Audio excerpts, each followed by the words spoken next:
421 sa kagawaran ng pagpapagaling. Salamat, Kuya Lance, sa pagsira nito sa iyo. Pinandilatan ni Sheena ang kanyang malalaking mata at ngumiti ng matamis. Walang anuman. Kailan ka libre, Kuya Lance? Ano ang maipaglilingkod ko sa iyo? Tanong ni Lance Damon. Gusto ko sanang humingi ng pabor sa'yo. Anong pabor? Tumingin si Lance kay Sheena nang may pagkalito. Kinagat ni Sheena ang kanyang mga labi, may isang second-year senior na patuloy na nang-aabala sa akin, napakalakas mo, tulungan mo akong bigyan ng babala, okay. Nakita ni Lance ang malaki, maganda, kumikislap na mga mata ni Sheena at tumango, mabuti. Nakita ni Chloe si Sheena na kausap si Lance ng napaka-aktibo at medyo nanlumo. Sinundan ni Lance si Sheena sa ikalawang taon ng Healing Department. Sino ang tinatawag na Liming? Tanong ni Lance na nakatayo sa pasukan ng kanyang klase sa ikalawang baitang. Ako nga, bakit mo ako hinahanap? Tumayo ang isang batang lalaki at sinabing. Sinabi ni Lance, Liming, mangyaring lumabas sandali. Naglakad si Liming palabas ng silid-aralan. Hinawakan ni Lance ang sulok ng coat ni Liming at sinabing, narinig ko na madalas mong hina-harass si Sheena sa klase ko, tama ba? Damn you! It's none of your business kung asarin ko si Sheena. Liming flared. Bang! Walang sabi-sabi, sinuntok nila si Liming sa mukha, bagamat itong si Liming ay ikalawang taon, ang kanyang lakas ay nasa labas lamang ng gate, kung saan siya ay katapat ni Lance. Liming, huwag mo nang guluhin pa si Sheena, o bugbugin kita ulit. Sabi ni Lance. Nadama ni Lance na medyo maluwag ang kanyang kontrol, ngunit tawagin natin itong pagtulong sa iba. Ang ikalawang taon ay bumantong hininga si Uncle Levi's, Lance, huwag masyadong lumayo at ay bully ang mga nakatatanda. Uncle Levi's, huwag ka masyadong magsalita, baka mabugbog ka rin. Itong si Uncle Levi's, siya rin ang nag-earn Pike Ed ng Medical Arts kasama si Kang Guoming noong nakaraan, at lahat sila ay na-earn Pike Ed. Ni Lance. Nagalit si Uncle Levi's, ang nakababatang kapatid sa unang taon ay nang-aapi sa pintuan ng ikalawang taon, ngunit ano ang magagawa mo, ang mga tao ay malakas, ang mga taong natututo ng pagpapagaling ay halos hindi malakas sa martial arts, kahit na ang ikalawang taon ay hindi tugma para kay Lance. Sa oras na ito, dumating ang guro sa ikalawang baitang, iyon ay, si Chen Gujen, ang kasintahang si Chloe Wuhan. Teacher Chen, may dumating na bubuli sa klase natin. Busy si Uncle Levi's. Nakita ni Chen Gujen na si Lance iyon, kumunot ang kanyang mga kilay, syempre kilala ni Chen Gujen si Lance, araw-araw na nakikipag-usap sa kanyang kasintahang si Chloe, mayroon na siyang tiyan na puno ng discomfort, ngunit dahil sa ilang mukha, nagkaroon siya ng tinitiis ito.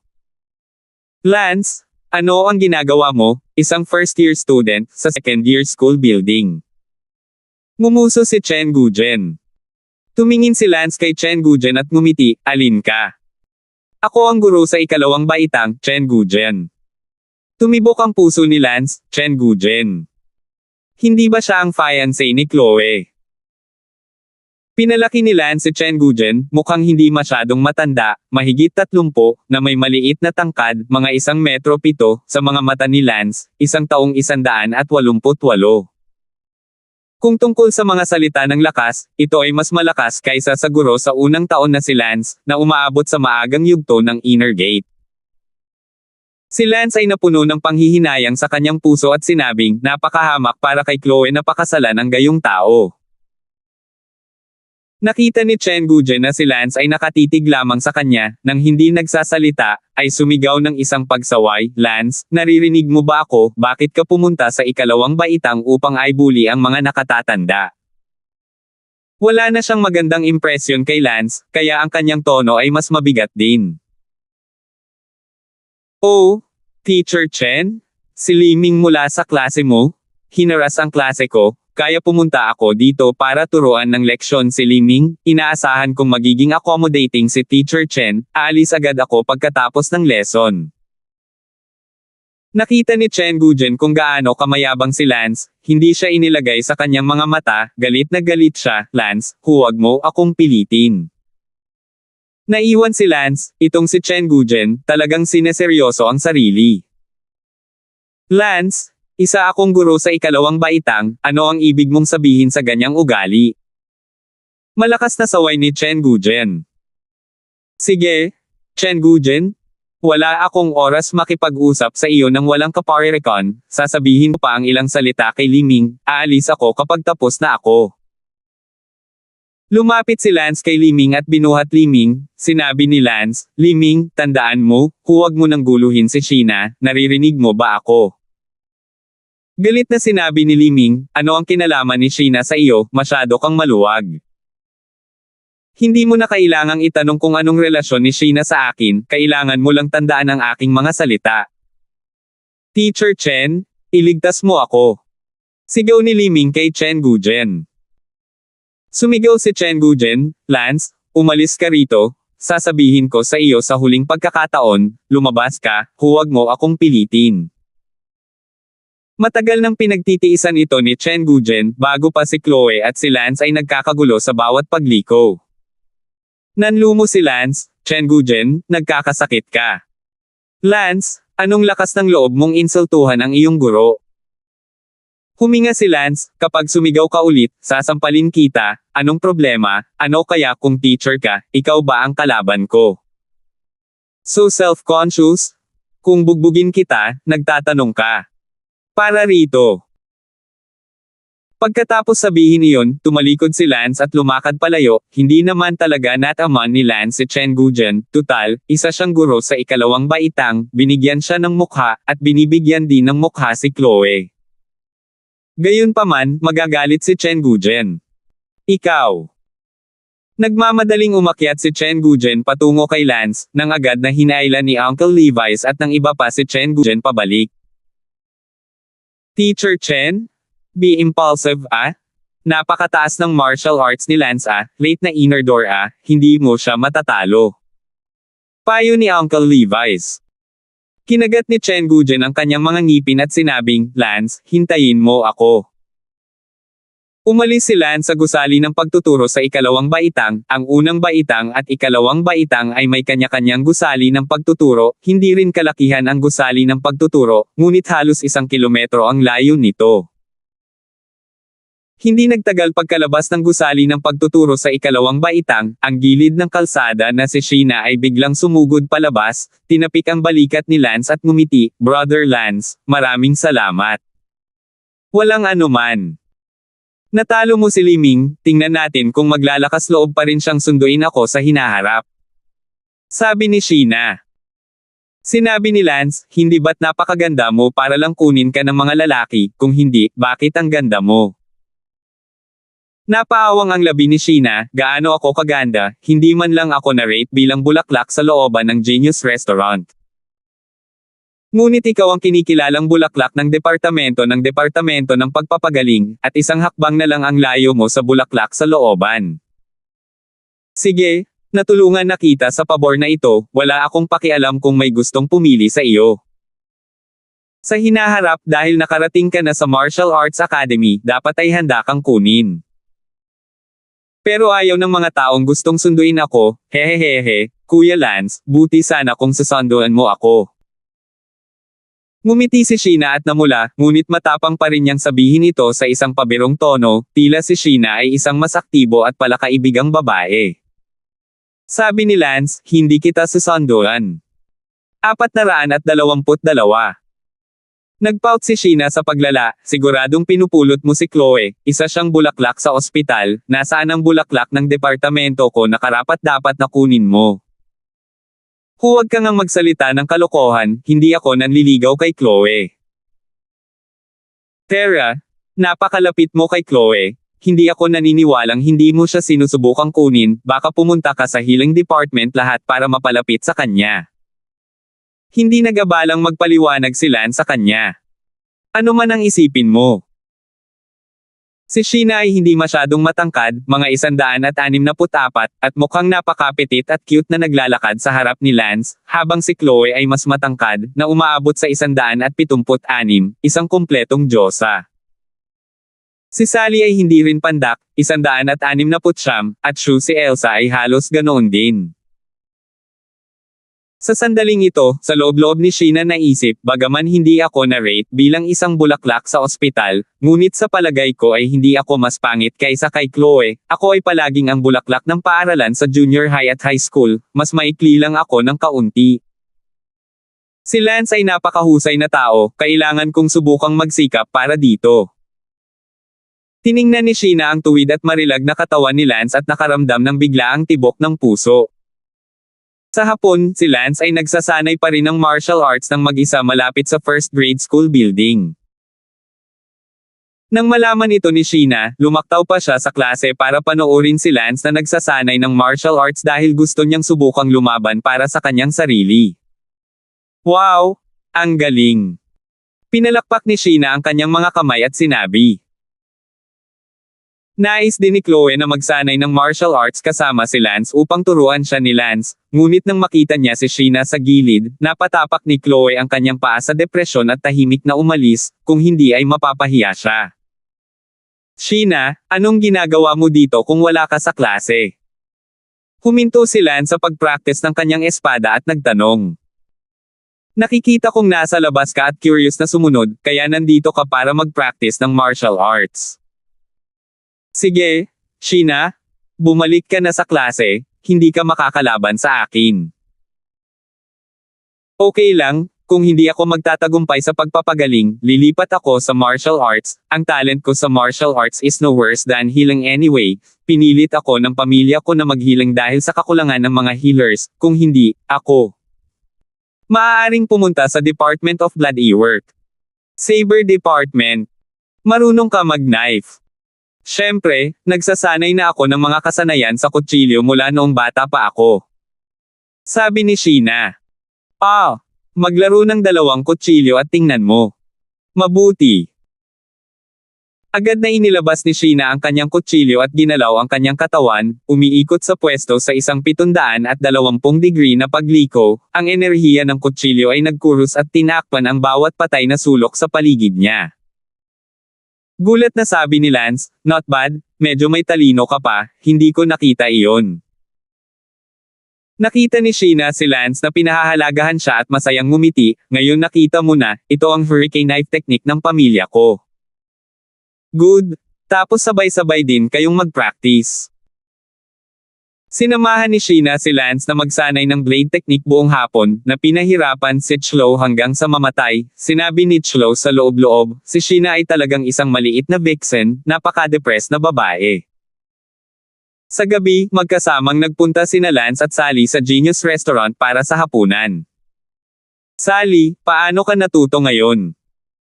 Ganun pa rin, naglalaro ng class qualifying, 7th place ako sa class qualifying ngayon. Wow! Hindi masama. Hehe, ito ay higit sa lahat dahil sa kahangahangang espada at panloob na kakayahan na itinuro mo sa akin. Mahinhin na ngumiti si Sally. Sa oras na ito, ang Genius Restaurant ay nagbo-broadcast ng balita sa walang laman. So, pupunta ba talaga ang Dark Warrior sa Qingling bukas bago mag-12 ng tanghali? O gawa-gawa lang ito ni Elsa? Maghintay at tingnan natin, at magkulong sa Genius Restaurant Special Security News para makasabay sa nangyayari. Sa Martial Arts Academy. Nagulat si Lance nang marinig niyang binanggit ng espesyal na balita ang Dark Warrior. Ito ang ibang identity ni Lance bakit siya napunta sa Martial Arts Academy? May gumagaya ba sa kanya? Sa kanyang puso, sinabi ni Sally, nako, parang alam ni Lance. Tanong ni Lance, Sally, may tinatago ka ba sa akin? Well, actually, ganito, si Elsa ay binyantaan ng isang perverted freshman sa sword law department natin na maging gun girl niya, at sinabi ni Elsa na may gusto siya, kaya sinabi niyang Dark Warrior.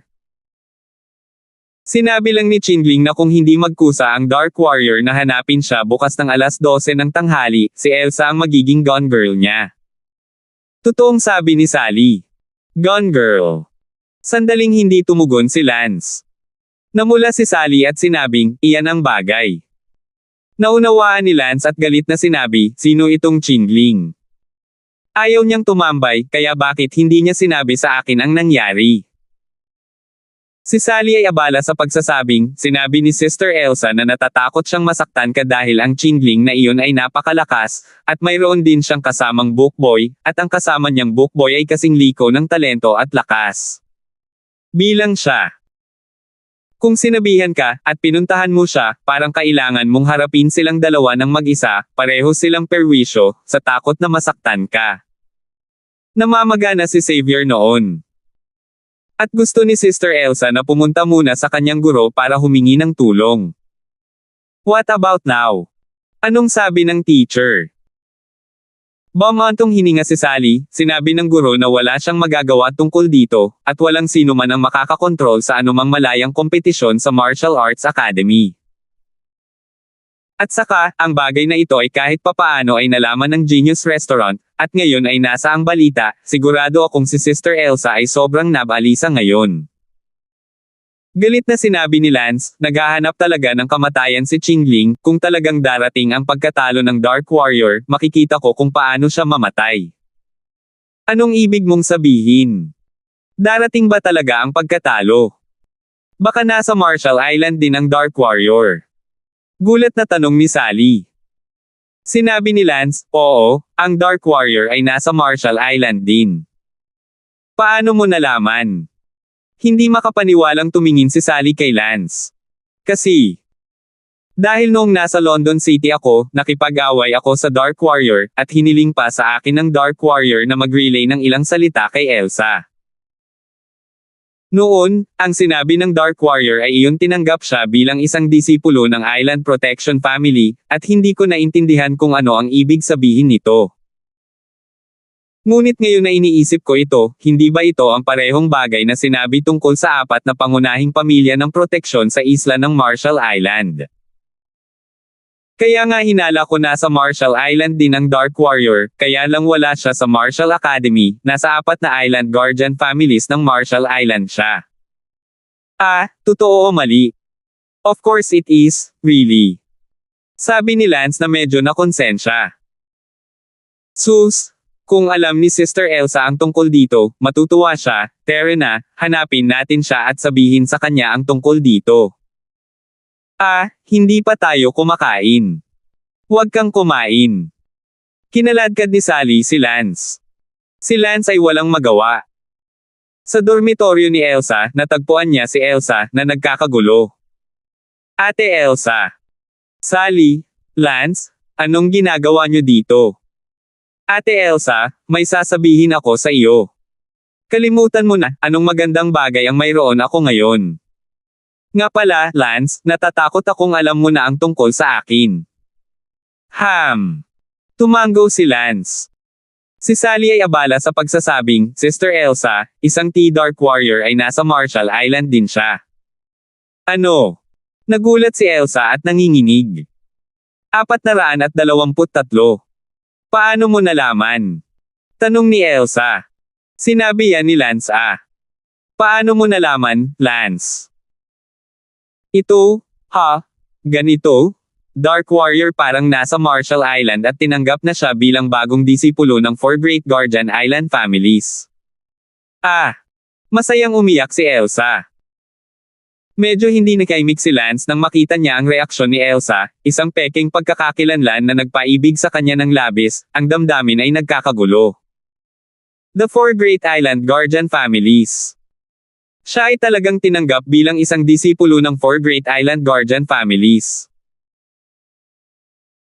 Si Elsa ay may napakagandang pakiramdam sa loob, ang apat na pangunahing pamilya ng tagapagtanggol ng isla ay tumanggap ng mga bagong disipulo, halatang sila ay mas demanding kaysa sa Marshall Academy, ibig sabihin ay napakalakas ng talento ni Dark Warrior, hindi talaga siya nagkagusto sa maling tao, pero napakagandang tao nito. Nagtanong si Elsa, Lance, sigurado ka bang hindi ka nagsisinungaling sa akin? Bakit naman ako magsisinungaling sa'yo? Kung ganoon bakit hindi mo sinabi noon pa? Sana ko may alam tungkol sa Island Guardian families noon, ngayon ko lang nalaman na ang Marshall Island ay may 4 na major Island Guardian families bukod pa sa Marshall Academy, at ang 4 na major Island Guardian families ay tumatanggap din ng mga bagong disipulo. Kaya naman ako ngayon alam na ang orihinal na Island Guardian family mula sa Dark Warrior ay nasa Marshall Island din ah. Isang segundo tandaang basahin ang aklat. Galit na sinabi ni Elsa, huwag mo siyang tawaging brat. Humalaklak si Lance, Captain Shu, hindi pa natatapos ang 8 salita, at ipinagtatanggol mo ang batang iyon. Nahiya si Elsa at sinabing, it's none of your business. Sa sandaling iyon, sinabi ni Sally, Sister Elsa, sobrang inggit sa iyo. Iinggit ako para saan? Sister Elsa? Ang 4 na Great Island Guardian families ay narinig na mas malakas kaysa sa Marshall Academy, at ang katotohanan na ang Dark Warrior ay maaaring tanggapin ng 4 Great Island Guardian families ay nangangahulugan na ang Dark Warrior ay napakatalino, kahit na higit pa kaysa kay Lance, si Lance ay maaari lamang makapasok sa Marshall Academy, nakahanap ka ng isang taong napakalakas, gusto mo bang mainggit? Si Elsa ay labis ding masaya sa loob, na para bang ito ay maluwalhati, sino ba ang hindi magugustuhan na maging makapangyarihan ang kanilang lalaki? Gayunpaman, agad na itinaman ni Elsa ang kanyang sariling mga iniisip, tama ang sinabi ni Lance, isang pagkatalo ng Dark Warrior at ang kanyang 8 salita ay hindi pa natitira, siya ngayon ay nagsasaya ng isang umutot ngunit pati na rin ang kanilang sariling tao, walang kahihiyan. Napabuntong hininga si Elsa, maaaring hindi ako magustuhan ng mga tao, ano ba ang dapat ikainggit, dahil nasa Marshall Island din siya, bakit hindi ako lumapit, nananaginip lang ako. At saka, binubuli ako ngayon ni Qingling, kaya ano? Kaya niya ba kahit nasa Marshall Island siya, hindi niya alam na binubuli ako? Umiling si Lance, Elsa, hindi naman ganoon ang kaso. Siguradong gusto ka ng Dark Warrior, ngunit malamang na ang Dark Warrior ay nagmula sa napakababa ng background, kaya mas mababa siya at hindi siya karapat-dapat para sa iyo. Wala akong pakialam. Ngunit ang mga taong may mababang pagpapahalaga sa sarili ay hindi nag-iisip ng ganoon, at sigurado ako na ang Dark Warrior ay lihim na nanunood sa iyo. Nanginig ang katawan ni Elsa at tuwang-tuwang sinabi, paano ka nakakasigurado? Dahil mula noon nang kalabanan ko ang batang iyon mula sa Dark Warrior, naramdaman ko mula sa tono ng boses niya na gusto kanya, kaya naisip ko na siyam sa bawat sampukan ng palihim na inoobserbahan ng batang iyon. Masyado siyang mababa, kaya gusto ka lang niyang bantayan ng tahimik at ayaw kang may istorbo. Ang tanga. Tinapakan ni Elsa ang kanyang paa at nagpout ng mapang akit. Parehong nakaramdam ng goosebumps sina Lance at Sally. Pang-aasar ni Sally, Sister Elsa, napakalaman ng ekspresyon mo kanina. Go! Tumakbo si Elsa sa dormitoryo na namumula ang mukha. Pumasok din si Lance sa dormitoryo ni Elsa. Ang dormitoryo ni Elsa ay isa ring triple room. Sister Elsa, ngayon ay depende kung lalabas o hindi ang Dark Warrior bukas ng tanghali. Kung ang Dark Warrior ay lilito bukas ng tanghali, ibig sabihin ay tama ang mga hula ni Lance, lihim siyang nagmamasid sa iyo. Sally sabi. Manam. Umaasang tumango si Elsa, nagdadasal ang kanyang puso, Dark Warrior, please, kailangan mong magpakita, hayaan mo akong makita ka, miss na miss kita. Napuno ng lamang si Elsa nang maisip niya ang talunin ang Dark Warrior, tila bagaman siya ay isang marahas na babae, siya ay magiging maamo tulad ng isang tupa sa harap ng lalaking gusto niya. Sa sandaling ito, si Lance ay nananangis sa loob, anong kasalanan, hindi ko na sana ginamit muli ang pagkakakilanlan ng Dark Warrior, para sa paglipas ng panahon, tiyak na makalimutan ni Elsa ang tungkol sa Dark Warrior, ngunit hindi ko asahan mong may mangyayaring ganito ngayon, pinipilit ba akong gamitin muli ang pagkakakilanlan ni Dark Warrior? Kinakabahang tanong ni Elsa, kung talagang lalabas ang Dark Warrior bukas ng tanghali, paano kung hindi ito tugma para kay Lan Qinglin at sa kanyang book boy? Hindi ba ito makakasama sa kanya? Hindi, mas mabuti na wala palabas siya. Parehong gustong lumitaw ni Elsa ang Dark Warrior at ayaw siyang lumitaw. Sinabi ni Lance, Elsa, Dark Warrior ay tinanggap bilang disipulo ng 4 na Island Protecting Families, hindi siya dapat masama, dapat ka pa ring mag-alala kung lilito siya o hindi. Let's go? Sister Elsa?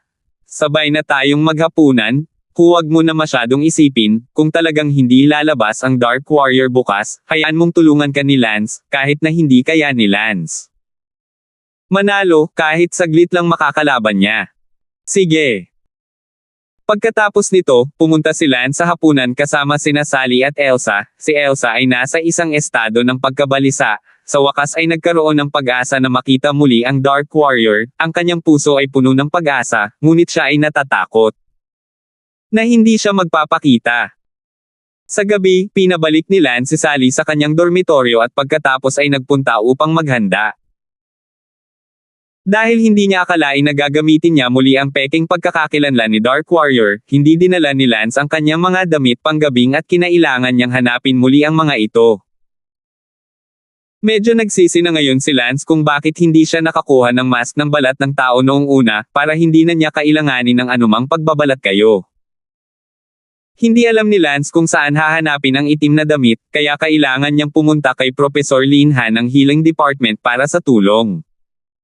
Linhan Classroom, tulog ka na ba? Lance, anong ginagawa mo dito? Bilasan mo, pasok ka. Masayang bati ni Professor Linhan. Lance, talagang isang karangalan para sa iyo ang pumunta sa hamak na tirahan, kaya lang hindi mo nagawa ang iyong 10th grade healer certificate ng ganoon kabilis. Ngumiti si Lance, Professor Linhan, wala ako dito para kunin ang certificate, nandito ako para humingi ng tulong sa iyo, isa kang professor sa Martial Academy, sa tingin ko, dapat mas may kakayahan ka. Kung may maitutulong ako sa iyo, sabihin mo. Ganito, kailangan ko ng night suit, meron ka ba? Night clothes, anong ginagawa mo? Huwag mo akong tanungin kung ano ang gagawin ko, sabihin mo lang sa akin kung maaari mong gawin sa akin ang pabor na ito. Okay, may idea ako. Sa tulong ni Professor Linhan, ni Lance ang isang night costume, at lahat ay naghihintay bukas ng tanghali. Pag-alis niya, biglang nagtanong si Professor Linhan, bakit hindi ka nalang magsuot ng maskara ng balat ng tao? Ano ang problema sa pagkuha ng mga damit panggabing? Gusto ko, pero saan ako kukuha? Kung hindi mo sinabi, mas marami pa ako dito, sabi ni Professor Linham. 424. May maskara ka sa balat ng tao. Oo, at kadalasan gusto kong gumawa ng sarili ko. Gumawa ka ng sarili mong mask ng balat ng tao. Yes, I can make you one if you need it, but of course, you can have it ready-made, for both men and women. Okay, bigyan mo ako ng isa. Dinala ni Linhan si Lance sa isang silid kung saan nakadisplay ang mahigit 100 maskara ng balat ng tao. Pumili si Lance ng isa na mukhang nasa 20 taong gulang at isang lalaki na may katamtamang hitsura. Ito na yon. Kunin mo. Kinuha ni Lance ang mga panggabing damit at ang maskara ng balat ng tao, kinuha ang dalawa para may isa pang pagpipilian. Kinabukasan, hindi pumasok si Lance sa klase sa Healing Department at natulog hanggang 10 AM, palaging naghahanda. Umalis si Lance sa dormitoryo at pumunta sa isang bakanteng lugar, pagkatapos ay nagsuot ng maskara ng balat ng tao, at biglang naging ibang tao si Lance, at ang kanyang hitsura ay naging pangit. 12:00. Sa Genius Restaurant, maraming tao ang nanood sa screen sa kawalan. Espesyal sa balita, mga kapwa mag-aaral, sa sandaling ito, si Qingling at ang kanyang kasamang study boy, si Lin Yan, ay nakaupo sa bubong ng dormitory building no. 3 sa District 7, na tila naghihintay na may dumating. Totoo ba na ang tao ni Elsa ay magpapakita bago mag-12 ng tanghali sa isang pagkatalo? Ang Genius Restaurant Special Security Officer ay patuloy na mag-uulat tungkol sa bagay na ito para sa lahat. Sa ilalim ng gusali ng dormitoryo ni Qingling, maraming mga estudyante sa grupo ang nanunood at nag-uusap doon. Naroon din sina Lin Chaofeng at Bai Yijen. Ang iba ay hindi alam kung sino ang Dark Warrior, ngunit sina Lin Chaofeng at Bai Yijen mula sa London City ay napakalinaw tungkol dito. Chaofeng, hindi naman talaga lalabas dito ang Dark Warrior, di ba? Tanong ni Bai Yijen. Hindi ko maintindihan, sa palagay ko ay halos si Elsa lang ang nagsasalita ng walang kaparerekon, na naghahanap ng dahilan para tanggihan si Qingling, ngunit hindi ko akalain na si Qingling ay sobrang tawgi, dahil sinabi ni Elsa na siya nagkaroon ng lalaking nagustuhan niya, hinayaan niyang lumapit sa kanya ng personal ang lalaking nagustuhan niya. Kaya nga meron tayong pangyayari ngayon. Nakikita ko rin, bagamat sikat ang Dark Warrior sa London City, dito, hindi ito mababanggit, paano ito magiging kalaban ni Qingling. Sa hindi kalayuan sa gusaling ito ng dormitoryo, kinakabahan sina Elsa at Sally na nakatingin sa bubong, ngayon sa bubong ng gusali ng dormitoryo, si Qingling ay malayang nakahiga doon, hindi gaanong naghihintay na lumitaw ang Dark Warrior, ito ay mas tulad ng isang palabas. Young Master, sa tingin mo ba ay talagang lilito ang Dark Warrior? Tanong ng kasamang bokboy ni Qingling. Batukan ko siya kung maglakas loob siyang lumabas, bukod pa, ito ay tiyak na gawa ni Elsa para tanggihan ako. Kung gayon, bakit ka naghihintay ng isang walang laman dito na may gayong pagyabong? Ginagawa ko ito ng kusa para ipakita kay Elsa, titingnan ko kung ano ang dahilan kung bakit kailangan akong tanggihan ni Elsa. Linyan, hindi lang ikaw ang nag-escort na schoolboy ko, kaibigan mo rin ako, at kapag si Elsa ay naging gone girl ko, tiyak na mas mababa sa iyo. Young Master, ang lakas ng loob kong hawakan ang babae ni Young Master. Linyan, ikaw ang aking kapatid, ang mga babae ay natural na makakasama sa mga kapatid, tsaka, gagamitin ko lang si Elsa bilang gone girl para malutas ang pangangailangan sa panahon ng Martial Arts Academy, pagkatapos nito ay magkakaroon tayo ng 3 batch. Gulp! Nilunok ni Linyan ang kanyang laway, 3 batch. Sa sandaling ito, isang kaguluhan mula sa karamihan sa ibaba. Sino ang lalaking nakasuot ng itim na nakatayo sa malayong bubong? Hindi naman talo, di ba? Mayroon ba talagang isang bagay bilang isang taunang tao? Ang lalaki ni Elsa. Nakarinig si Qingling ng isang paggagulo sa ibaba, noon lang niya nakita ang isang lalaking nakatayo sa bubong ng isang dormitoryo sa di kalayuan, isang lalaking nakaitim.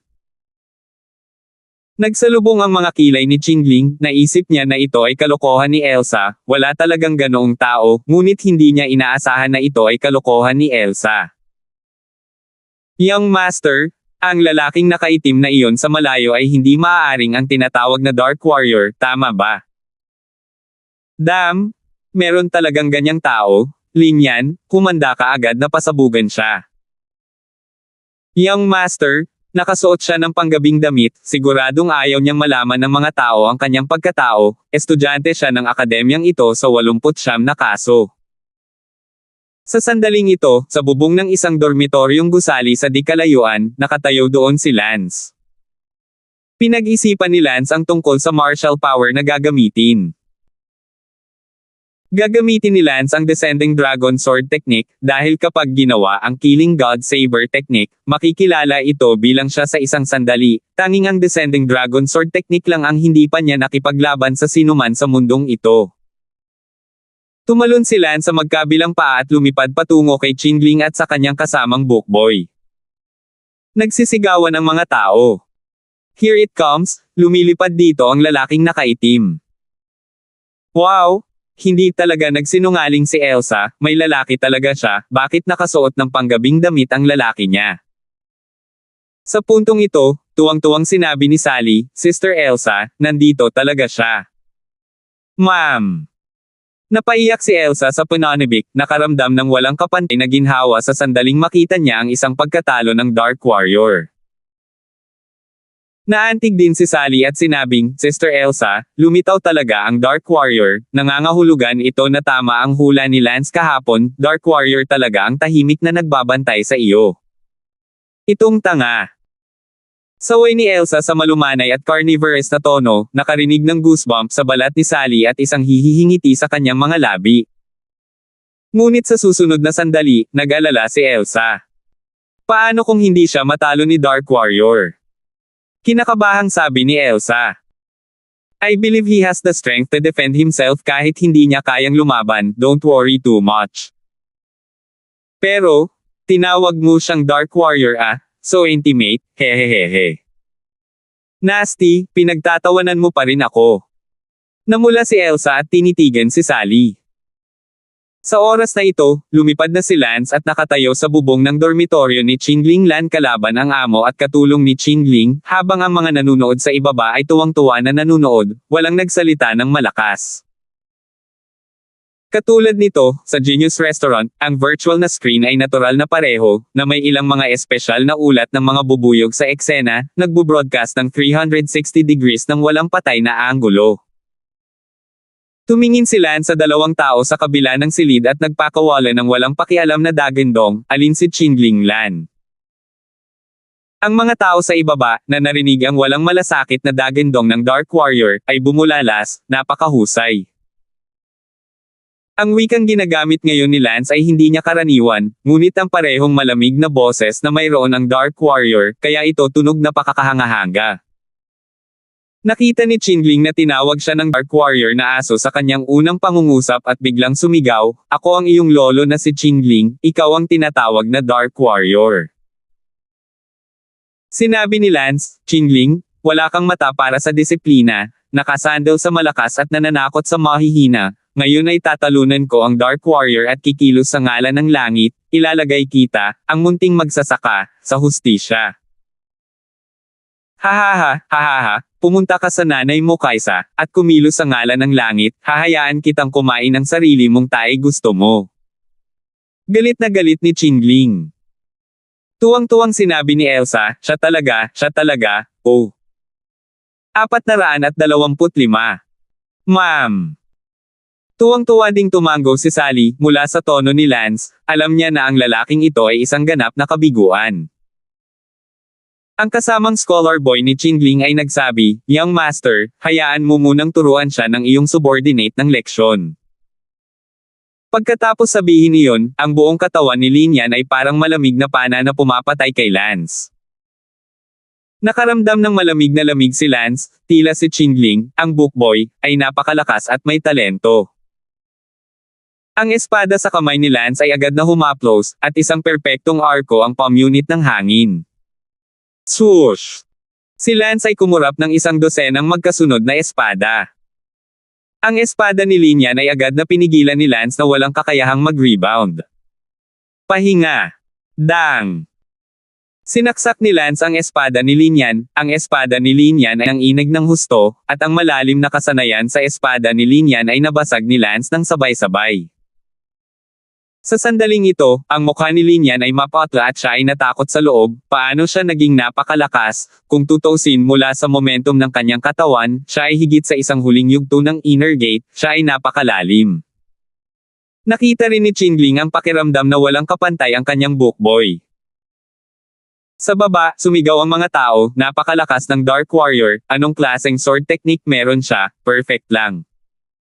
Alipin ng aso.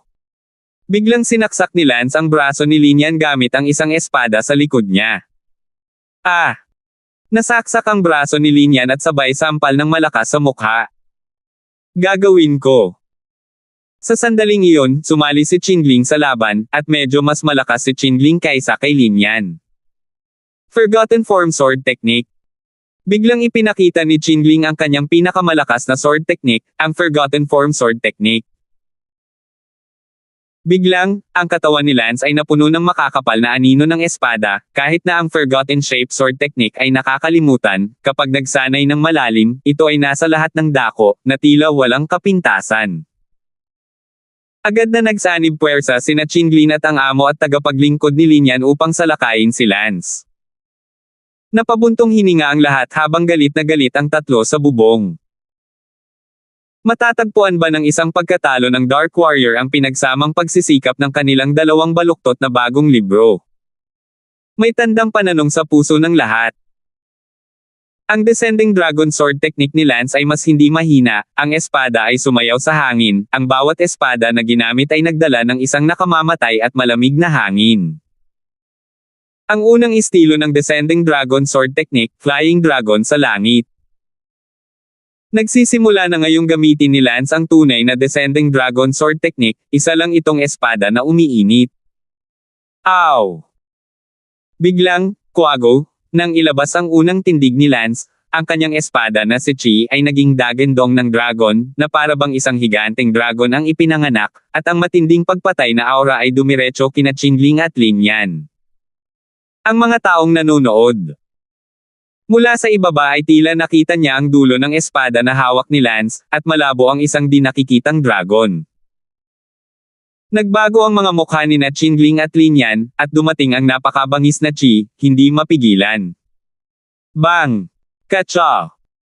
Parehong naramdaman ni na Qingling at Lin Yan ang isang malakas na puwersa na tumama sa kanila ng sabay, ang kanilang mga katawan ay lumipad paatras ng hindi sinasadya, pagkatapos ay ang mga espada sa kanilang mga kamay ay napunit din ng nakapatay na si Chi na napakalakas na hindi nila kayang labanan, at sila ay nasira sa isang click. Flying Dragon in the Sky, 2 swords in 1. Muling ginamit ni Lance ang unang estilo ng Dragon Descending Sword technique na dalawang espada sa isa. Ginawa ng espadang ito, ang kapangyarihan ay higit na mas malakas kaysa sa espadang iyon ngayon lamang sa pamamagitan ng dalawang beses na kwadrado, dalawang espada sa isa, ito ay isang espada na kwadradong beses, kung ito ay tatlong espada sa isa, ito ay magiging tatlong beses na kwadrado. Hooray! Hooray! May dalawang dragon na umuungal ng sabay, na nagpapahiwatig na si Lance ay matagumpay na naghagis ng dalawang espada sa isa. Wow! Dalawang espada sa isa ang pumatay kay Lanqing. Lin at Lin Yan, ang kanilang mga damit ay biglang naging tela at mga piraso, ang kanilang mga katawan ay may dugo, ang pangunahing bagay ay hindi panlabas na pinsala, ngunit panloob na pinsala, sa sandaling sila ay nagdusa ng malubhang panloob na pinsala, kung wala silang isang malakas na manggagamot. Para pagalingin sila, baka hindi sila makasali sa New Life Competition. Nakita ni Lance na nilinis niya ang mga ito gamit ang kanyang dalawang espada sa isa, kaya naman inalis niya ang kanyang espada. Ngumuso si Lance sa loob na may pang-aalipusta, anong henyo, dalawang tao ang magkasama, at hindi pa rin mapipigilan ang aking Descending Dragon Sword technique na dalawang espada sa isa. At ang Dragon Descending Sword technique ni Lance ay nakapagsigawa pa rin ng isa pang tatlong espada sa isa, iyon ang tunay na kapangyarihan, ngunit sa kasamaang palad, walang pagkakataon na magawa ito ngayon. Ang Dragon Descending Sword technique na ito ay ipinasa ng kanyang master. Gayunpaman, pagkatapos magsanay ni Lance ng Killing God Saber technique, pinagbuti niya ito batay sa dalawang espada ng Killing God Saber technique sa isang technique, kaya nagawa rin ng Descending Dragon Sword technique ni Lance. Para magsagawa ng dalawang espada sa isa, ang improvement ay hango sa Killing God Saber technique.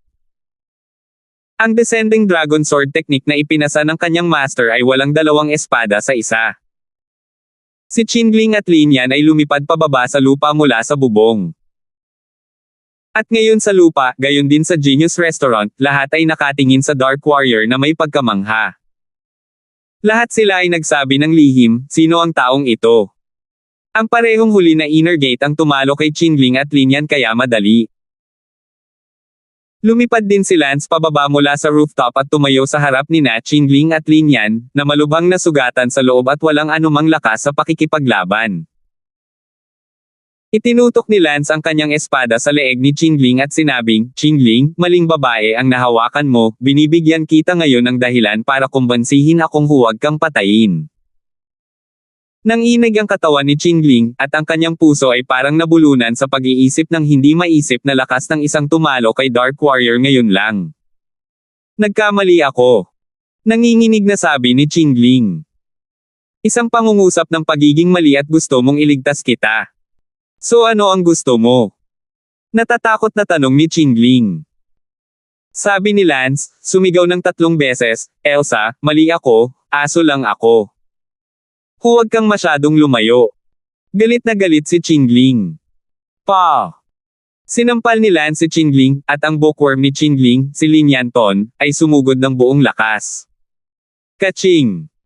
Tinapakan ni Lance ang alipin ng aso na si Lin Yan at binali ang kanyang mga tadyang, sumisigaw sa sakit. Itinuro ni Lance sword si Qingling at malamig na sinabi, ngayon nagbago ang isip ko, sumisigaw ng 10 pangungusap, mali ka, isa kang mangmang na aso, huwag kang maging karaniwan sa iyo, binibigyan kita nitong huling pagkakataon. Isang pagkatalo ng Dark Warrior, mayroon kang lakas ng loob na ipakita ang iyong tunay na mukha. Umungol si Qingling. Bang! Itinaas ni Lance ang kanyang paa, at lahat ng ngipin ni Qingling ay lumipad palabas. Ah! Puno ng dugo ang bibig ni Qingling at wala na siyang kahit isang ngipin. Huwag mong hamanin ang pasensya ko, magbibilang ako ng 3, pagkatapos ng 3 tatanggalin ko ang isa mong braso, 1, 2, 3. Paf! Tumaas ang kamay ni Lance at nahulog ang kanyang espada, ang isa sa mga braso ni Qingling ay lumipad sa hangin at nahulog sa di kalayuan habang si Qingling ay sumisigaw. Natigilan ang lahat, isang taunang Dark Warrior ang talagang nang-ahas na gawin ito.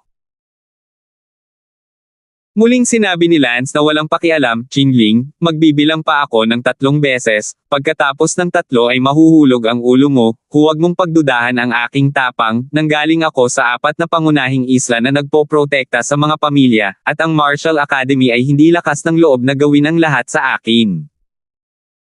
Sa sandaling ito, nanginginig ang katawan ni Qingling, ngunit siya ay mula sa 4 Great Island Guardian families. Nagulat din ang mga nanonood, hindi katakataka na ang lakas ay napaka-perwisyo, siya ay isang disipulo na kinuha ng 4 na Great Island Guardian families. 1. 2. Wala na ngayong lakas si Qingling at sumigaw, Elsa, mali ako, isa lang akong manggoing aso. Elsa, mali ako, isa lang akong manggoing aso. 426. Kaya lang, sumigaw si Qingling ng 10 pangungusap sa publiko. Natahimik ang buong audience, ang napakagandang Qingling ay napilitan sa puntong ito. Ngumuso si Lance at tumalikod para lumipad palayo. Sa sandaling iyon, sumigaw si Elsa para makahabol, Dark Warrior, huminto ka. Nakaramdam ng goosebumps si Lance, sumigaw si Dark Warrior, walang choice si Lance kundi huminto sa bubong. Lumipad si Elsa sa bubong, at sa ibaba ni Sally ay sumigaw, Sister Elsa, halika na. Narinig ni Lance ang sigaw ni Sally, ang kanyang puso ay walang imak, hanggal na babae, sumigaw ka pa ng iba para magsaya para ibabad ang iyong lalaki. Isang pagkatalo ng Dark Warrior. Galit na tumingin si Elsa kay Lance, ang kanyang mga mata ay nagniningning sa mga luha, nakakaawa. Napapaligiran ng ilang bubuyog sina Lance at Elsa, alam ni Lance na ang mga bubuyog na ito ay ang mga espesyal na reporter ng Genius Restaurant, pinababa ni Lance ang mga bubuyog na iyon sa isang kisap mata gamit ang isang pick ng kanyang espada. Ang may-ari ng Genius Restaurant ay sumigaw sa kalungkutan, oh my special reporter, marami pa akong nawala. Captain Shu, may iba ka pa ba? Malamig na tanong ni Lance, pinananatili ang karaniwang estilo ng Dark Warrior, na iba-iba ang mundo kay Lance, kaya walang nag-uugnay sa Dark Warrior kay Lance. Isang segundo upang tandaan na basahin ang libro. Maluhaluhang tanong ni Elsa, Dark Warrior, nasa Marshall Island ka pa, kaya bakit hindi mo ako hinanap?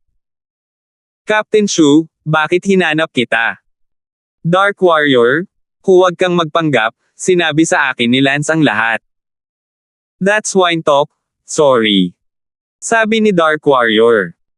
Dark Warrior, duwag ka, hindi ka lalaki. Captain Shu, kung wala nang iba, aalis muna ako. Huwag kang pumunta.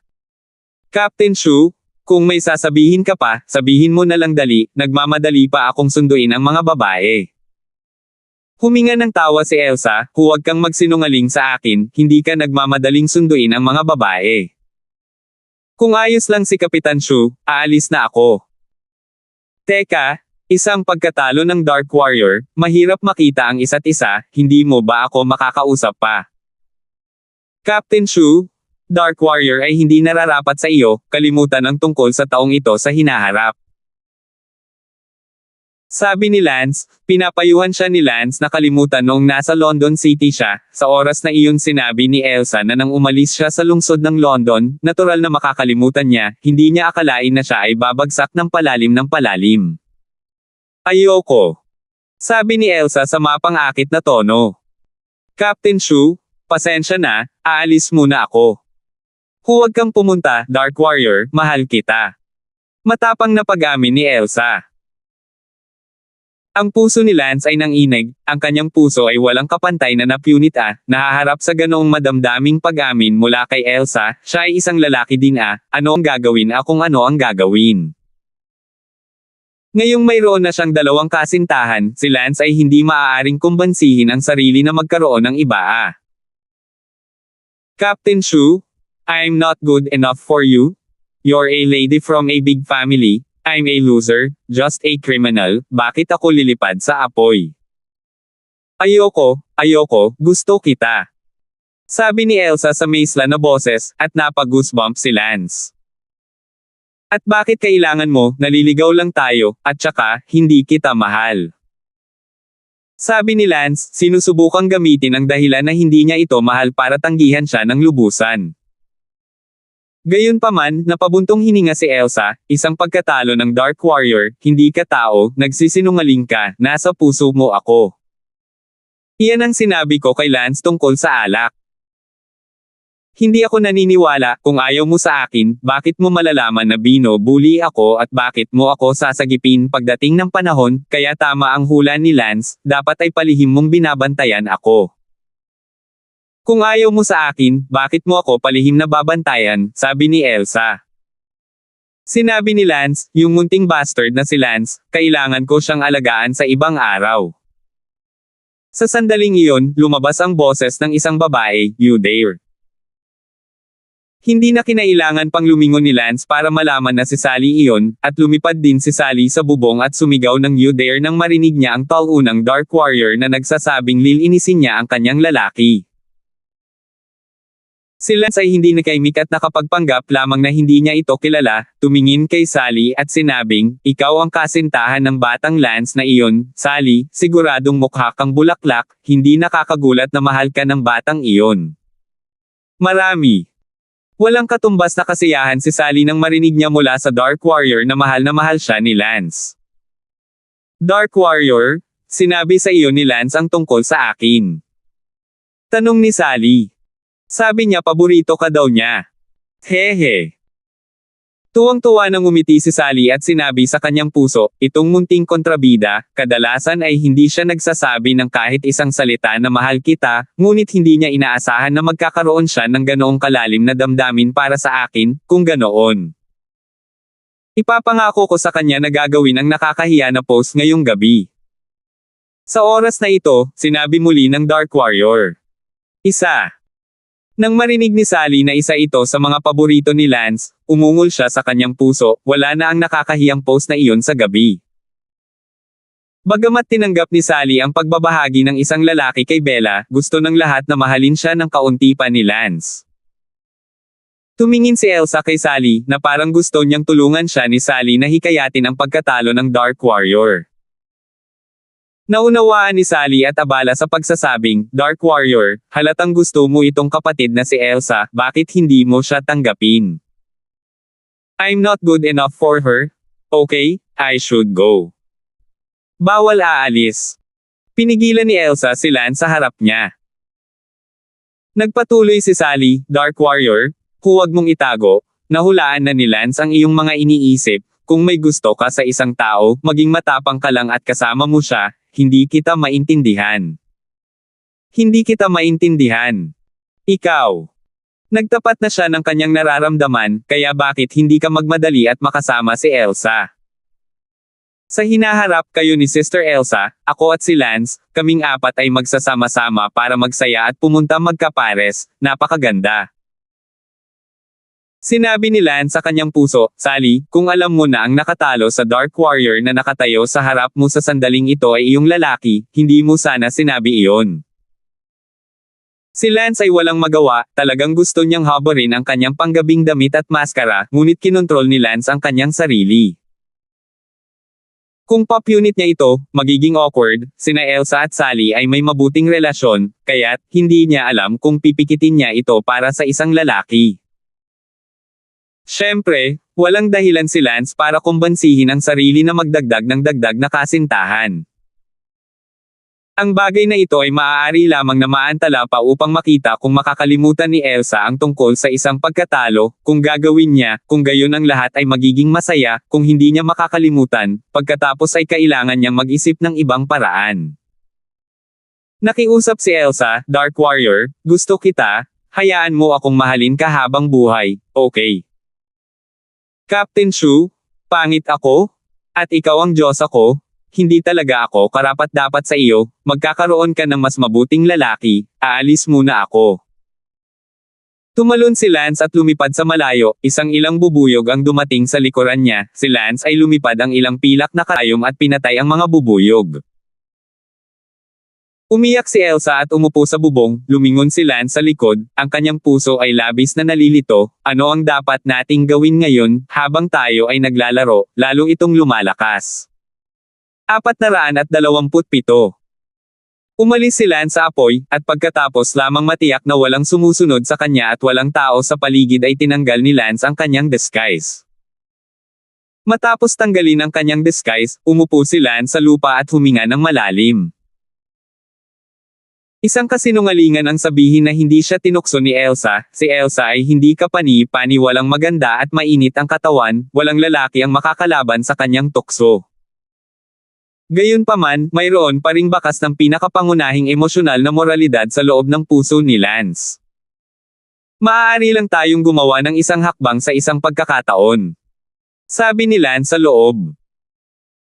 Si Lance ay palihim na pumasok sa healing department at nagpanggap na nagsasanay ng martial arts sa likod ng healing department, pagkatapos ay bumalik sa silid-aralan. Natapos ang silid-aralan, at si Chloe ay nakaupo mag-isa sa silid-aralan at nagbabasa ng libro. Lance, bakit ka biglang dumating? Nagulat si Chloe nang makita si Lance.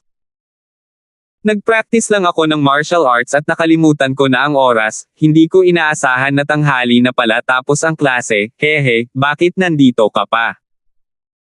Binabasa ko ang mga knowledge points na itinuro ng aking guro kaninang umaga. Haha, ang sipag mo, pag pinagpatuloy mo to, maaabutan kita. Emotions of a million smiles, ang galing mo talaga, susubukan kong abutin ka. Ang unang pagkataon na ako ay nasa silid ay noong ako ay nasa silid kasama ang aking asawa, ako ay nasa silid kasama ang aking anak na babae. Umiling si Lance at nagmamadaling lumabas ng silid-aralan, hindi na nananatili sa mga magagandang dilag na ito tulad ni Chloe sa hinaharap. Lance, saan ka pupunta? Kumain ka na ba ng tanghalian? Tanong ni Chloe Hindi pa, aalis muna ako. Nagmamadaling umalis si Lance. Hintayin mo ako, sasamahan kita sa hapunan. Naabutan ni Chloe. Walang magawa si Lance, gusto kong mag-isa sa hapunan, bye. Lumipad palayo si Lance, pagkatapos lumipad ng ilang dosenang metro, tumingin siya pabalik kay Chloe, nawala siya at nakatayo doon na hindi gumagalaw. Nakita ni Lance ang nawalang mga mata ni Chloe, ang kanyang isipan ay biglang nag-flash sa mga mukha ng maraming babae sa kanyang nakaraang buhay, ang ganitong uri ng pagkabigo na nakita ni Lance sa kanyang nakaraang buhay. Huminto si Lance at natamba. Nakita ni Chloe si Lance na bumalik upang hanapin siya, isang sandali ng kaligayahan. Og, tara na, sabay na tayong kumain. Sabi ni Lance. Manam. Lumapit si Chloe kay Lance, na 176 ang taas at mukhang magandang kapareha para kay Lance, na 188, 12 lang ang pagitan, ang pinakakaraniwang pagkakaiba sa taas ng lalaki at babae. Bakit ka biglang bumagsak ulit? Tanong ni Chang Sunless. Dahil sa dismayadong mga mata mo, naalala ko ang daming taong napagkamalan ko, kaya nanlambot ako. Ah, anong ibig mong sabihin? I won't lie to you. I have failed many women. Every single one of them are excellent and outstanding, and that look you just gave me is the same as they once was, sayang. Namula si Chloe at ibinaba ang kanyang ulo, napakaraming babae ang nagkakagusto sa iyo. Naku, pas na lahat yan, hindi dapat maraming babae ngayon. Oo. Direktang nagtanong si Lance, walang mukha, in love ka ba sa akin? Ah. Natarante si Chloe, ang bilis ng tibok ng puso niya, at nalilito siya kung ano ang isasagot niya. Naku, no need to be so nervous, actually alam ko na ang sagot, kung hindi ay hindi na ako babalik. Kinagat ni Chloe Woan ang kanyang labi, ibinaba ang kanyang ulo ng walang sinasabi, at sumunod sa gilid ni Lance, naglalakad patungo sa cafeteria ng healing department. Walang mukha, tapusin mo na bago pa tuluyang pumasok, may nobyo ka na, ayoko nang magdala pa ng utang sa pag-ibig, maging mabuting magkaibigan tayo.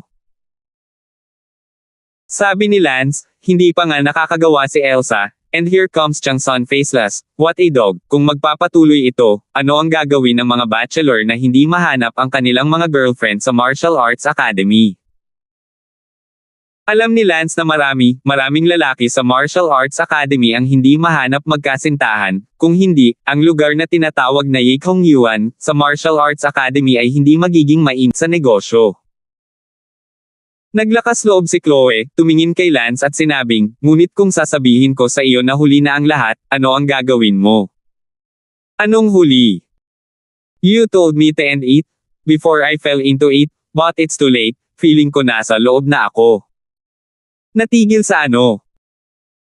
Naiisip kita tuwing gabi hindi ako makatulog, iniisip ko ang tungkol sa klase, iniisip ko ang tungkol sa paglabas ng klase, iniisip ko ang tungkol sa pagkain, iniisip ko ang tungkol sa pagtulog, iniisip ko kung ano ang ginagawa ko. Sa tingin ko ito ay too late, pasok na ako. Mahinang sabi ni Chloe Woan. Bumilis ang tibok ng puso ni Lance sa harap ng napakaalab na pag-amin ni Chloe. Walang mukha, ganoon ba talaga ako kagaling? Tanong ni Lance, naramdaman ni Lance na isa lang siyang tambay. Chang Sun pursed her lips, okay ka lang kahit anong mangyari. You should know that I have a girlfriend, why I like someone who has a girlfriend, you should know that it's wrong and it's not going out, besides, may fiancé ka naman, hindi naman matino. I don't know. There's no way to rationalize the feelings, sabi ko na rin sa sarili ko na wag kang isipin, pero hindi ko lang kaya, hindi ka na pumasok sa klase kaninang umaga, hindi kita nakita buong araw, napakalungkot ko, at hindi ako naging masigla sa klase, kaya nanatili ako pagkatapos ng klase sa tanghali upang pagsamasamahin ang kaalaman na hindi ko napagtutuunan ng pansin ngayong umaga. Walang imak na umiling si Lance, ganoon ba siya kagaling? Lance Damon, huwag kang mag-alala, hindi ko makontrol ang aking damdamin, ngunit makokontrol ko ang aking mga kilos. Yayakapin mo ba ako ngayon? Isang beses lang, at hinding-hindi na hilingin muli, isang beses lang. Nagtaas ng ulo si Chloe, kumikinang talaga ang mga mata niya na may halong luha. Sinabi ni Lance, sige, maaari mo itong yakapin.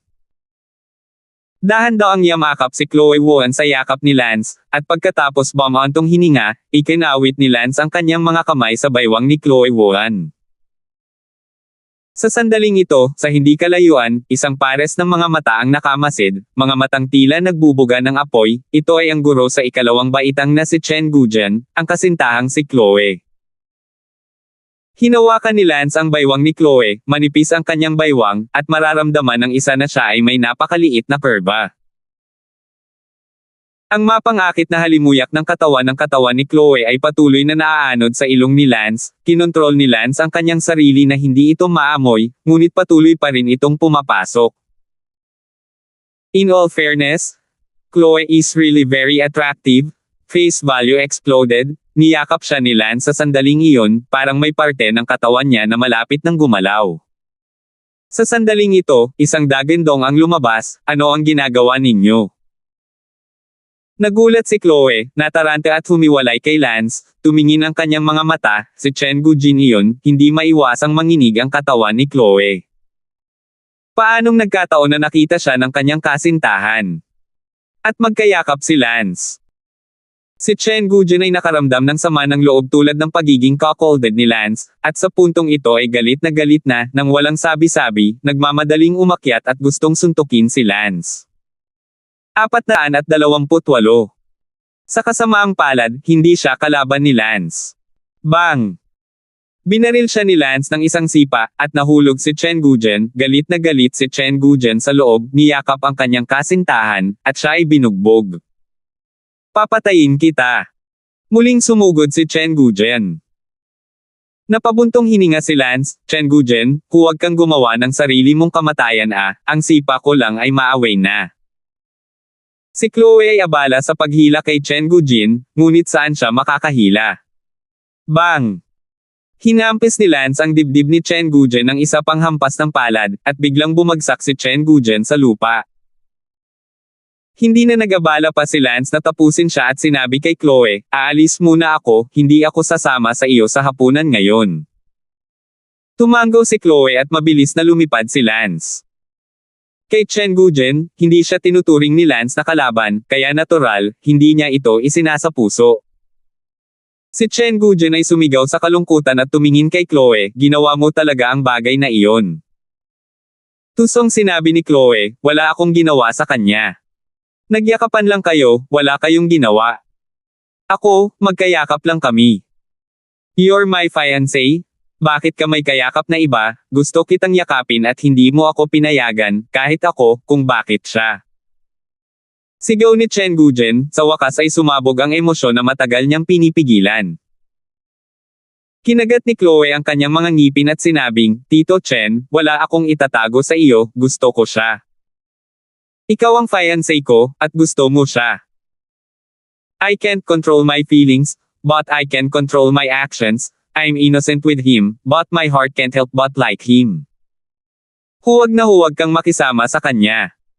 I can't do it. I can't go a day na hindi ko siya nakikita. Ikaw. Gustong tamaan ni Chen Gujen si Chloe Woan, at ngumuso si Chloe Woan, kung maglakas loob kang patulan, matatapos na ang kasal natin. Sa huli, si Chen Gujen ay hindi naglakas loob na labanan ito, masyado siyang natatakot na talagang matapos ito dahil napakaganda ni Chloe para matalo. Kailangang magkompromiso si Chen Gujen at sinabing, okay, kung gayon kailangan mong aipanga ako na hinding-hindi mo ito malalampasan sa kanya. Hindi ako ganoong klaseng babae. Medyo nag-relax si Chen Gujen sa loob nang marinig niya ang assurance ni Chang Sun, ang mga bagay-bagay ay maaaring maging malayo ngayon. Lumipad si Lance patungo sa dormitoryo at biglang may nakasalubong na 5 tao, 3 lalaki at 2 babae. Ang isa sa kanila ay isang babae, kilala siya ni Lance. Ikaw. Ikaw. Sabay na nagulat si Lance at ang babae. Ang babae ay nagpakita ng galit na tingin kay Lance. Siya, ay walang iba kundi ang kambal na kapatid ni Sally, si Winnie Churen. Hahaha, Winnie, talagang tinatakbuhan ka rito. Tumawa ng malakas si Lance, hindi itinuring ni Lance si Winnie bilang isang kaaway, ngunit itinuring siya ni Winnie bilang isang kaaway. Minsan sa lungsod ng London, tinanong siya ni Lance sa bundok at binasag ang kanyang damit, ang kanyang buong katawan ay nakita ni Lance, hinding-hindi ito malilimutan ni Winnie. Nakita na ngayon ni Winnie si Lance, nanginginig ang kanyang katawan at nag-igting ang kanyang mga ngipin, hindi rin niya inaasahang makikita si Lance sa Martial Arts Academy. Kahit na si Lance ay espesyal na iniulat sa Genius Restaurant dati, ngunit ang Martial Academy ay napakalaki, wala pang 1% ng mga estudyante ang nakakita ng espesyal na ulat ni Lance, at hindi pa ito nakita ni Winnie, at hindi pa niya napuntahan ang Genius Restaurant din. Sa oras na ito, isang babae sa tabi ni Winnie ang nagtanong, Winnie, sino ang taong ito? Kilala mo siya? Tanong din ng isang batang lalaki, Winnie, hindi ka man lang nangungumusta kapag nakabangga mo ang isang kakilala mo. Si Winnie ay may kasamang 3 lalaki at 2 babae, isa sa mga lalaki, ang kanyang kasintahang si Peter Wagner, ay nasa 3 taon na mas matanda, na may napakalakas na lakas. Mayroon ding isang lalaki, ang kanyang pinsan, si Riker Churen, na kabilang sa mga perwisyo. Klase ng freshman, late-stage strength ng inner gate, confidently trying to win the top 10 of the freshman competition. Nang makita ng nobyo ni Winnie na si Peter ang mukha ni Winnie, naramdaman niyang may mali, na para bang hindi siya nakakita ng pamilyar na kaibigan, ngunit mas parang isang kaaway. Nagtanong si Peter, Winnie, ano ang nangyayari? Oo, Winnie, medyo pangit ka. Ang pinsan ni Winnie na si Riker ay abala rin sa sinasabi. Tumingin si Winnie kay Lance at ngumuso, Lance, hindi ko inaasahan na narito ka. Joke, nandito ka, bakit hindi ako nandito? Sabi ni Lance, walang sama ng loob si Lance kay Winnie, tutal, anak din siya ni Kent. Lance, maghintay ka. Winnie, kung mayroon ka, hayaan mo lang na lumapit ang iyong kabayo, naghihintay ako sa lahat ng oras. Siya nga pala, nandito rin ang kapatid mong si Sally. Hindi naman, isa lang siyang basura, paano siya napunta sa Martial Arts Academy? Sabi ni Winnie. Hahaha, what a trash, worth of being a sarcastic sister, talking about your own sister like that. I won't lie to you, napagaling ko na ang cold disease ng ate mo, nakakapag-practice din siya ng martial arts, at ang talent niya ay hindi mahina, bagamat mas malala ng kaunti kaysa sa iyo ngayon, malalampasan nito ang sa iyo maya-maya, hahaha. Imposible. Kinagat ni Winnie ang kanyang mga ngipin. Hindi ako mag-aaksaya ng hininga sa iyo. Aalis na sana si Lance nang sumigaw ang pinsan ni Winnie, si Riker, kaklase, pakitunguhan si Winnie ng may paggalang. Tiningnan ni Lance ang batang lalaki, nahuli na rin sa inner gate, at bumantong hininga, maaaring ikaw ang kanyang mapapangasawa, nabalitaan kung may kasintahang si Winnie na napakahusay, ngunit iyon lang. Malamig na ngumuso si Riker, ako ay pinsan ni Winnie, si Riker, na bagong mag-aaral din ngayong taon. Siya, ang kasintahang si Winnie na si Peter, malakas man o mahina ang nobya ni Winnie, makikita mo mismo. Itinuro ni Riker. Sa lalaking iyon na tinatawag na Peter. Tumingin si Lance kay Peter na iyon, talagang malakas ang kanyang aura, marahil ay medyo mas malakas kaysa kay Tristan Damon na iyon ng pamilyang Tang, tiyak na naabot niya ang Hautian Realm. Gayunpaman, huminto si Lance, ito ay walang iba kundi iyon. Nagalit si Riker, mayabang. Ang isa pang lalaki ay abala sa pagsasabing, Senior Peter, ang bagong freshman na ito ay nagsasabi na ikaw ay walang iba kundi ito, gaano kahigpit. Iniwan ni Peter ang kanyang bibig, isang poloka sa ilalim ng balon, ipinakikita lamang ang kanyang dila. Lumingon si Peter kay Winnie at nagtanong, Winnie, sabihin mo sa akin ng totoo, anong sama ng loob mo sa kanya? Sabihin mo ngayon. Siyempre si Winnie ay hindi naglakas loob na sabihin ito, nakita siya ni Lance sa kabuuan at pinalo, hindi niya sasabihin kahit kanino ang tungkol dito, lalo pa ang kanyang kasintahan, natatakot siyang malaman ng kanyang nobyo at hindi siya gusto o something, dahil henyo ang fiancé niya at takot siyang matalo. Mapapatalo lang ni Winnie ang kanyang mga ngipin sa harapan para lumunok sa kanyang bibig, nanlulumo. Wala lang, isa siya sa mga sayang personal na bodyguard ng kapatid ko, nagpunta ako doon noong nakaraang taon at nakilala ko lang siya. Sabi ni Winnie.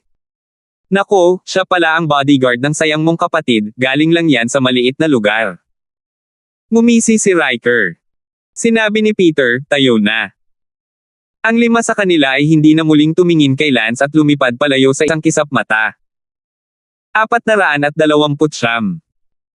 Matapos lumipad palayo, mukhang hindi pa rin komportable si Winnie, ang kanyang katawan, na hindi pa nakikita ng kanyang kasintahan, ay tinitingnan ng isang hangdog na tulad ni Lance. Winnie, bakit ang sama mo pa rin? Tanong ni Riker. Dahil ito ay isang hamak na maliit na tao, bakit ilagay ito sa iyong mga mata? Sabi ng isa pang lalaki. Sinabi ni Winnie, gayunpaman, nakikita ko na si Lance ay hindi kasiya siya, galit pa rin ako sa taong ito. Sinabi ni Peter, Winnie, itong si Lance, mukhang malakas siya, bagong panganak pa lang siya at nakarating na sa huling bahagi ng inner gate, ganoon na ba talaga siya kasayang bodyguard ng kapatid mo? Karaniwang hindi malamang. Oo, at kung bakit, hindi ko alam. I'm wishing right now that I could teach him a hard lesson, I see that he's very unhappy. Sinabi ni Riker, Winnie, dahil nakikita mo siyang hindi kasiya siya, tuturuan siya ni Kuya ng leksyon para sa iyo, at dahil isa rin siyang pervert na freshman, sa palagay ko ay makikilala ko siya sa freshman competition, at gagawin ko. Siguradong bugbugin siya para sa iyo sa harap ng lahat. Well, salamat, Kuya Wanden. Sinabi ng isa pang batang lalaki, ang lakas ni Brother Wantian ay hindi mapag-aalinlanganan, siya ang pinakamalakas sa aming True Family, ang pinakamalakas sa aming mga anak na lalaki na aming pinagtuunan ng pansin sa paglinang sa terminong ito, na diretsyong nagpuntirya para sa nangungunang 10 ng New Student Competition. That Lance, mula sa isang maliit na lugar, ay hindi gaanong mas malakas. Ngumiti at tumango si Winnie, ngunit naalala niya kaagad si Sally, medyo hindi makapaniwala na nasa Martial Arts Academy din ang Waist Sister. Tila kailangan pang makipagkita kay Sally para makita kung nagbago na ba talaga ang Waist Sister na ito. Sa gabi, magkasamang kumain sina Lance at Sally, pati na rin sina Elsa, Xavier, at silang apat sa Genius Restaurant. Isang segundo upang tandaan na basahin ang libro. Maraming restaurant sa Martial Arts Academy. Ang Genius Restaurant lang ang pinakamalaki, ngunit ang pagkain ay hindi ang pinakamasarap. Kung tutuusin, ang Martial Academy ay walang network, walang telepono, walang impormasyon. Ngayon isang pagkatalo ng Dark Warrior ang tumalo kay Qingling at sa kanyang bookboy, nakita mo ba ito o hindi Tanong ni Sally kay Lance. Medyo hindi maipaliwanag ni Lance kung bakit wala siya roon. Sinabi ni Lance, nakalimutan ko, pumasok ako sa klase, dapat alam ko na hindi ko makaligtaan ang napakagandang kaganapan. Ikaw, kahit tungkol kay Elsa, makakalimutan mo iyon. Galit na galit si Sally, ngunit hindi gaanong nagsalita tungkol sa paksa. Nakita ni Lance ang walang kwentang tingin ni Elsa at nakangiting nagtanong, Elsa, kumusta, bakit hindi ka masaya na makita ang pagkatalo ng Dark Warrior ngayon? Walang espiritong sinabi ni Elsa, siya, tinanggihan ako, hindi na talaga kailangan na maging napakababa niya, kahit na ako ay nagmula sa isang malaking pamilya, hindi ako mataas at makapangyarihan, bukod pa, siya ay napakatalino, kahit na pumunta siya sa bahay ko para mag-propose ng kasal, baka hindi siya mabaygo. Ngumiti si Lance, ang natalong Dark Warrior na pamilya ay isang aspeto lamang ng mababang pamilya, ang isa pang aspeto ay ang pakiramdam niya ay pangit at hindi siya karapat-dapat sa isang napakagandang babae na gaya mo, at natatakot na madumisan niya ang gayong magandang babae. I don't even mind, ano ba ang dapat niyang isipin, in short, I love him to death, I believe that he will accept me sooner or later. Matigas na sabi ni Elsa. Si Lance ay hindi nakaimik sa loob, ito ba ay para marinig niya. Si Xavier, na nakaupo sa tabi niya, ay nagkaroon din ng ilang sandali ng kalungkutan, at wala siyang sasabihin ngayon dahil nakita niya ang lakas ng Dark Warrior, at natural na hindi siya katapat para sa Dark Warrior. Huwag na lang maging karibal niya. Kaya naman, naisip ni Xavier sa loob-loob na, mukhang mababago ko lang ang layunin ko at habulin ang pinsan ni Elsa na si Yana. Sa kasamaang palad, si Yana ay dating kasintahan ni Lance, isang mantsa na nakakakilabot talaga. Hindi ko alam kung nagawa na ni Lance iyon kay Yana, kailangan kong tanungin si Lance tungkol dyan, sana napag-usapan lang nila iyon at wala pang nagawa. Sinabi ni Sally, Sister Elsa, huwag mo munang isipin ito sa ngayon, sa iyo na ito, sa malaot madali, hindi ito sa iyo, walang kwentang isipin ito. Naniniwala ako na balang araw ay magiging iyo ang Dark Warrior. Boyfriend, o kahit asawa. Manam. Masayang tumango si Elsa, habang medyo nahihiya sa parehong oras. Pagkatapos kumain, lumipad ang lahat palabas ng Genius Restaurant. Iminungkahi ni Sally, maglakad-lakad tayong lahat kasama si Sister Elsa, ayos lang na bumalik sa dormitoryo sa gabi. Mabuti. Sa sandaling tumango si Xavier, okay na si Lance dito.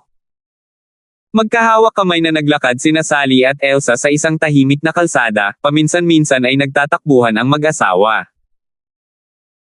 Ang Martial Arts Academy ay walang gaanong libangan, kahit na ang mga telepono, pati na ang mga computer TV, na pinilit ang mga mag-aaral dito na ginugugol ang lahat ng kanilang oras sa pagsasanay sa martial arts. Mas nakakabagot lang kapag libre sila, kaya ang pag-ibig pagkatapos ng pagsasanay sa martial arts ang pinakamalaking saya para sa mga mag-aaral ng Martial Arts Academy, kaya sa gabi, ang mga kalsada ng Martial Arts Academy ay puno ng mga mag-asawa at ang mga palumpong ay madalas na nakikitang nanginginig. Mukhang may sasabihin ka sa akin. Sabi ni Lance kay Xavier. Oo, Lance. May gusto akong sabihin sa iyo, pero gusto kong maghintay hanggang makabalik tayo sa dormitoryo. Okay lang, sabihin mo na, nauna na sila at hindi ka maririnig. Kinagat ni Xavier ang kanyang mga ngipin at sinabing, Lance, may gusto akong itanong sa iyo. Lahat sila roommates, sige magtanong. Huwag ka kasing lalapit, wala pa rin akong crush sa'yo, kahit roommates kayo. Di bale, ano bang gusto mong itanong sa akin? Iyon, ano ang nangyayari sa inyo ni Yana? Tanong ni Xavier sa mahinang boses. Yana, ano ang kinalaman niya sa iyo? Kami rin ni Yana ay galing din sa pagiging boyfriend ni Yana dati. Oo, alam mo rin yan tama ang sinabi sa'yo ni Elsa. Nanlumo si Xavier at isinumpa si Nima sa ilalim ng kanyang hininga. Lance, ikaw at si Yana, hanggang saan na ba kayo umunlad? Tanong ni Xavier. Masyado kang nagtatanong, hindi si Yana kung sino ka, bakit ko sasabihin sa iyo ang tungkol sa kanyang mga personal na bagay? I grew up with her since we were kids. What's wrong with me care about it? If you don't want to talk about it, forget it, I asked. Ngumiti si Lance, dahil curious ka, sasabihin ko sa iyo, kami ni Yana. Nang makita ni Lance na tila medyo kinakabahan si Xavier, nahulaan na ni Lance sa kanyang sarili na malamang na inilipat ni Xavier ang kanyang target kay Yana dahil hindi siya maabutin ni Elsa. Sabihin mo. Ngumiti si Lance, kami ni Yana, nangyari na. Nangyari sa ano? Kinakabahang tanong ni Xavier. Binigyan siya ni Lance ng isang blankong tingin at sinabing, kalokohan, syempre relasyon iyon. Nanghina ang katawan ni Xavier at parang gumuho. Bumantong hininga din si Lance at sinabing, ngayong naiisip ko ito, talagang nami-miss ko ang pakiramdam ng panahong iyon noong high school, kapag hindi ako nakaklase sa kanya para pumunta sa isang silid, Si Xavier ay malapit nang umiyak at tumalikod. 430. Tumingin si Lance sa papaalis na si Xavier at sinabi sa kanyang puso, hindi kayang talunin ng kompetisyon ang pagkatalo ng Dark Warrior, kaya gusto niyang baguhin ang kanyang target na ibabad si Yana, gaano kawalang kibo. Hindi ko alam kung si Yana mababad na talaga siya, ang ganda-ganda ni Yana, bakit medyo naaawa ako kung nababad siya. Dinurog ni Lance ang kanyang ulo, paano nagkakaroon ng ganoong pag-iisip, kung magpapatuloy ito, napakaraming magagandang babae sa buong mundo, hindi ba't nakakaawa ang bawat magandang babae na magpakasal sa iba, ang pag-iisip na ito ay hindi dapat pinapayagan. Nasaan si Xavier? Tanong ni Sally. Nako, nauna siyang bumalik. Hindi rin pinansin ni Elsa si Xavier, patuloy na naglalakad na magkaakbay kasama si Sally, sinundan sila ni Lance, nakatingin sa likod ng dalawang babae, pareho silang may perpektong sukat, si Sally ay magiging payat ng kaunti, habang si Shumi bahagyang mas matambok si Chen, ang kanyang balakang ay bilugan at hubog, nakatingin sa puso at isipan ni Lance, halos magkakaroon ng pisikal na reaksyon. Naku, nagbago ang sentido ko pagkatapos mag-practice ng Room Center Meridian, dati, hindi ako masyadong mag-iisip kahit may dumaan sa akin na magandang babae, pero ngayon ang sarap makakita ng magandang babae at mag-iisip ako ng random. Kahit na nakita ko si Winnie sa tanghali, talagang pinagpapantasyahan ko ang aking isip, mama, napaka-speechless ko sa sarili ko. Sabi ni Lance sa loob. Lance, bilasan mo. Bakit ang bagal mong maglakad mag-isa?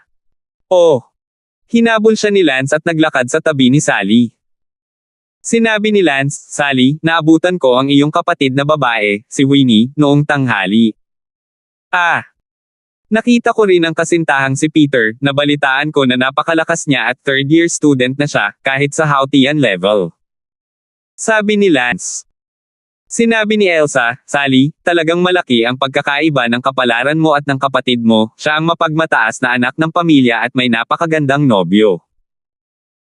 Ikaw at ang iyong ama, sa kabilang banda, ay nakatira sa isang maliit na lungsod. Gayunpaman, sa kabutihang palad, kinailangan ni Lance na harapin ang iyong malamig na karamdaman, kaya ngayon ay hindi mo na kailangang inggit sa kanya. Nagam si Sally, hindi maiinggit kay Winnie sa pagkakaroon ng napakagandang nobyo, buong pagmamalaking sinabi ni Sally, may Lance ako, kontento na ako. Ngumiti si Lance, tama, may isa pang tinatawag na Chuan Tanchen. Ah, Riker, nandito rin ba siya? Nagulat si Sally. Oo, ang mga sumama sa kapatid mong si Winnie ay pawang freshman, itong si Chu 110, nabalitaan kong napakalakas niya, diretsong target ang top 10 nanograms freshman competition, at ang kanyang kaharian ay kapareho ng sa akin. Nako, I didn't expect that he's also this talented. Kilala ko din siya nung maliit pa ako, hindi pa ako tinatamaan ng sipon ko that time, so kids play okay. Mukhang proud na proud si Riker. Nagtanong si Sally, saang lupain siya ngayon, Winnie? Kumpleto na ang panlabas na pinto, sabi ni Lance.